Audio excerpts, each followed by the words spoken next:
परिणाम केंद्र की सरकार, खासकर बीजेपी की सरकार को भुगतना पड़ेगा। क्योंकि मैं इसलिए ऐसा कह रहा हूं कि ये एक बीजेपी की सरकार ऐसी सरकार है जो कभी भी आदिवासी हित का बात नहीं करती है, ना काम करती है, सिर्फ और सिर्फ दिखावा करती है। अभी आपने देखा होगा, जब विश्व आदिवासी की बात करें, चाहे और भी किसी प्रकार कोई आयोजन होता है, तो किसी भी प्रकार कोई बीजेपी नेताओं का, चाहे वो राष्ट्रपति हो, चाहे कोई बड़ा बीजेपी के नेता हो, चाहे वो आदिवासी भी क्यों ना खुद हो, कभी भी आदिवासी को ऐड या प्रचार या बैनर पोस्टर नहीं लगाता है। इसे साफ प्रतीत होता है कि देखिए 30 अगस्त 2026 को मोरहाबादी के ऐतिहासिक मैदान में महारैली का आयोजन किया जा रहा है। इस आयोजन को लेकर के 24 जिला से लोग भारी संख्या में हुंकार भरकर लोग पहुंच रहे हैं, अपने पारंपरिक वेशभूषा के साथ साथ पारंपरिक ढाक नगाड़ा के साथ पहुंच रहे हैं। क्योंकि ये लड़ाई हमारा अस्तित्व का है, खासकर आदिवासी का अस्तित्व का लड़ाई है, और ये अस्तित्व को बचाना हम सभी का कर्तव्य बनता है।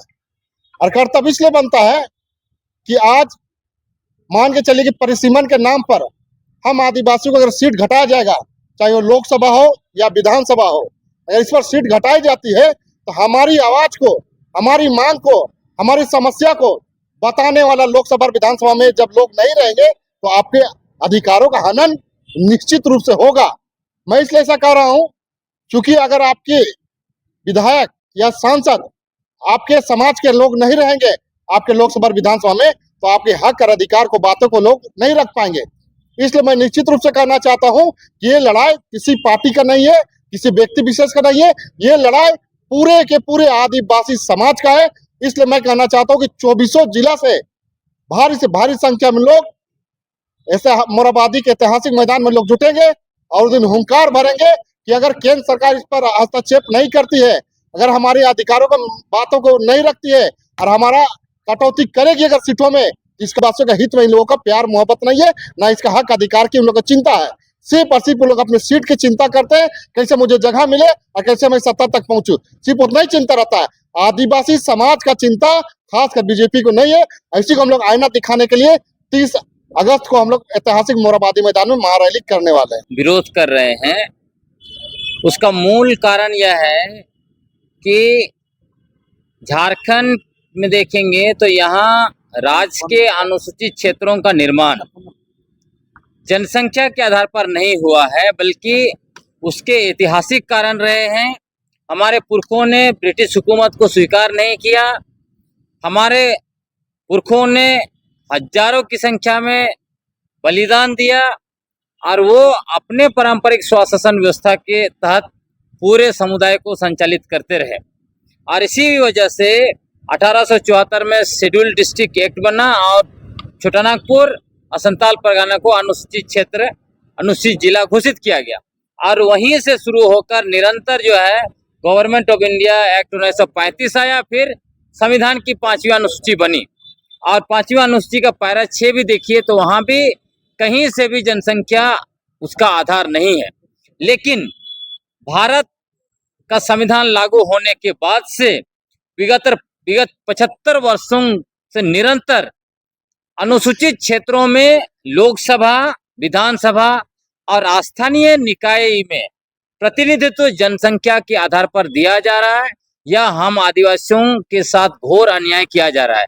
जिस क्षेत्र का निर्माण जनसंख्या के आधार पर नहीं हुआ है।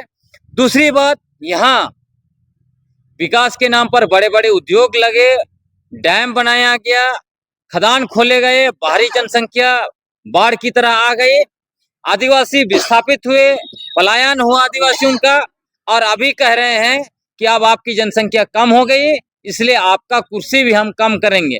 तो इसीलिए विरोध हो रहा है कि ये परिसीमन जो है हम आदिवासियों के लिए राजनीतिक विस्थापन है।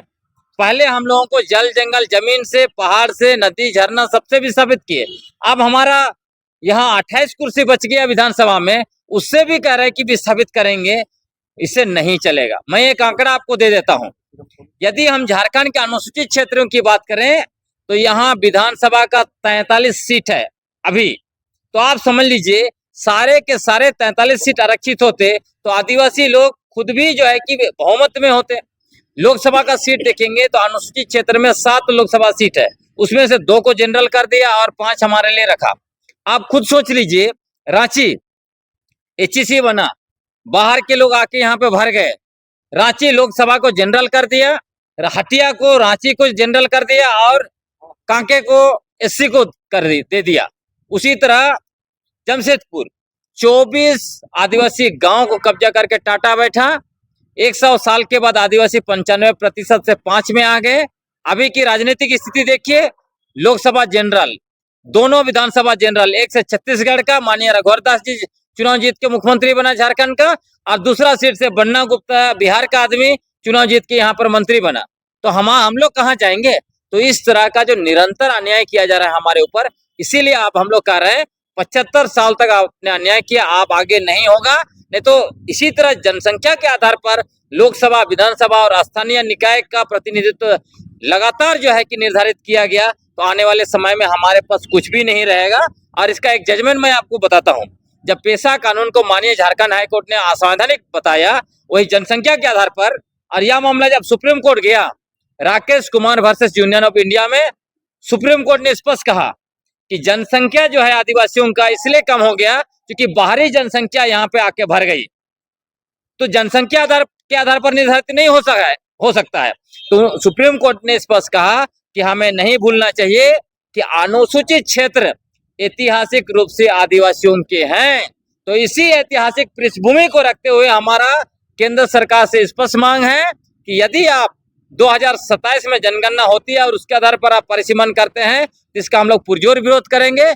आप यहाँ पे ऐतिहासिक कारणों के आधार पर करना चाहिए। अगर विधानसभा का सीट आप 81 से डबल करते हैं या 126 करते हैं, तो उसी अनुपात में आदिवासियों का आरक्षित सीट भी बढ़ना चाहिए। और दूसरी बात हम लोग का बहुत स्पष्ट है, अनुसूचित क्षेत्र में सारा का सारा सीट लोकसभा, विधानसभा और स्थानीय निकाय, जिस तरह से पेशा क्षेत्र में एकल पद आदिवासियों के लिए 100% आरक्षित है, उसी तरह यहाँ पे 100% आरक्षित होना चाहिए। यही हम लोग के साथ, आदिवासियों के साथ, अनुसूचित क्षेत्र के साथ न्याय होगा। इसलिए कि आप अनुसूचित क्षेत्रों में आदिवासियों का सीट निरंतर घटा रहे हैं और गैर आदिवासियों का सीट, जिसका मेजोरिटी पॉपुलेशन बाहर से आया, उसका सीट आप बढ़ा रहे हैं।